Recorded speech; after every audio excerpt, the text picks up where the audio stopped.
शांति। हाँ, कई बार हम प्रश्न के उत्तर में कहते हैं कि आप YouTube पर हमारे चैनल पर जाओ और प्लेलिस्ट में आपको सब कुछ ग्रुप वाइज मिलेगा।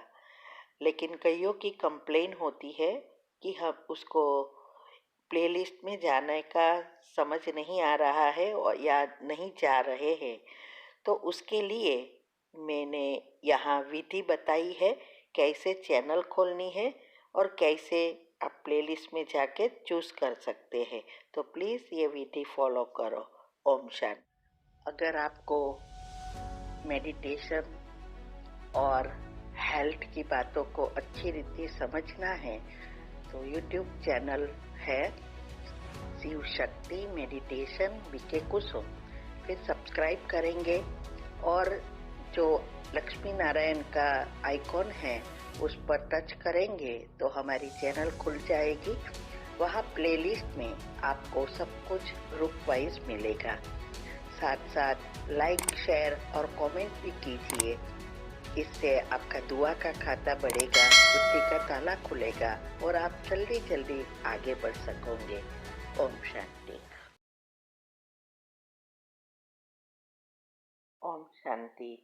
आपका प्रश्न है, मैं बीपी और कोलेस्ट्रॉल वाली जो आपकी कमेंट्री है वो रोज करती हूँ और एक ही समय करती हूँ, और जो क्षमा और लेना देने वाली कमेंट्री है वो भी रोज करती हूँ, और समान में प्रेम स्वरूप हूँ तो भी कर रही हूँ।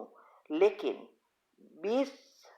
22 दिनों के बाद अचानक मेरे दिल उन आत्माओं के लिए घृणा आ रही है। ऐसा क्यों होता है? इसका मतलब जिन्हों मेरे दिल में को दुखाया है उनको क्षमा नहीं कर पा रही हूँ या मेडिटेशन गलत से कर रही हूँ? उत्तर है, देखो, जो आपकी कोलेस्ट्रॉल बीपी के लिए करते हो वो कमेंट्री हमने रखी है, वो आप करते रहना है।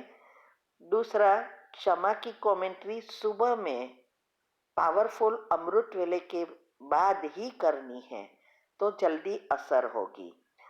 और ये भी याद रहे कि जब हम क्षमा की कमेंट्री करते हैं तो कई बार वो और ही उछलेगा, माना उसके प्रति घृणा आएगी, उसके प्रति नफरत आएगी, वो बातें याद आएगी।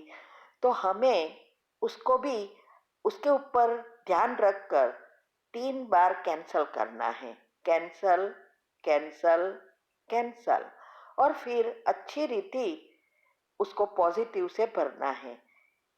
बहुत अच्छे हैं, अभी वो मेरे साथ बहुत अच्छा व्यवहार करते हैं, जैसे संकल्प वैसा पॉजिटिव भरना है। कभी कभी ऐसा भी होता है कि आपको वो विचार आएंगे योग में, तो उसको जैसे उसके ऊपर फिर चिंतन में ना चला जाना।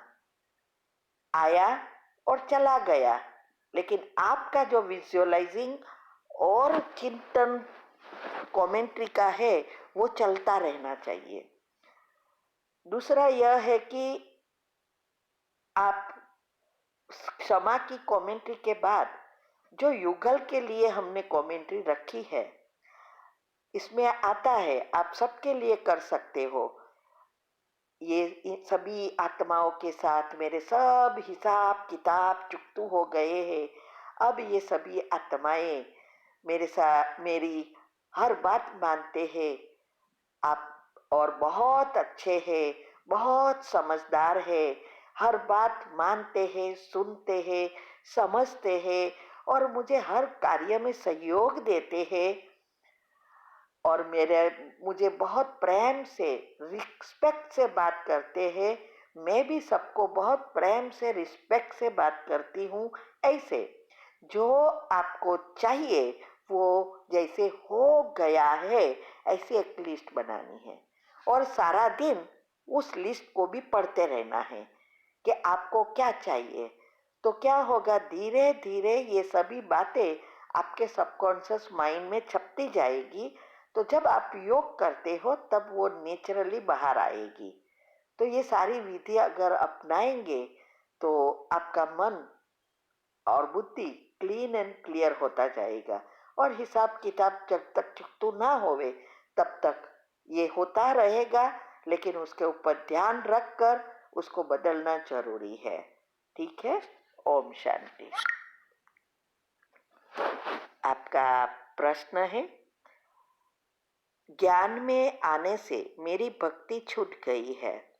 इसके बाद से मेरी युगल बहुत चिढ़ रहे हैं। वो बाबा के ज्ञान में विरोधी है, पर कृष्ण भक्त है। श्री श्रीमद् भागवत गीता पढ़ते हैं। क्या मुझे उन्हें खुश करने के लिए भक्ति करना, गीता पढ़ना चालू करना है? उत्तर है, देखो, हम गृहस्थी है तो गृहस्थ में रहते सब कुछ युक्ति युक्त और योग युक्त करना है। कभी भी ऐसा डायरेक्ट नहीं कुछ करना है जिससे सभी विरोधी हो जाए, क्योंकि ये विरोध फिर आगे जाके बहुत मुश्किल करता है।